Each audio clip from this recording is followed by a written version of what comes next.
Mahalnya harga beras di pasaran saat ini ternyata tidak menguntungkan petani. Di Lumajang, Jawa Timur, panen padi kali ini tak memberikan kenaikan pendapatan buat petani.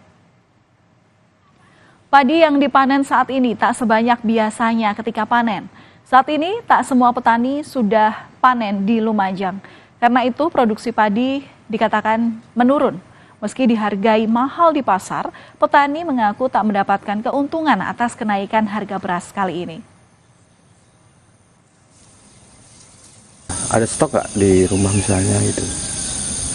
Nggak ada, karena kita kalau sudah panen itu dijual dan menyisakan untuk makan sendiri. Makan sendiri. Iya. Biasanya kita jual. Rata-rata petani tidak bisa menikmati harga yang sangat bagus ini. Sekarang di kisaran Rp8.000 sontor di tingkat petani. Ini tidak dirasakan karena hasil produksi petani pun sangat turun drastis.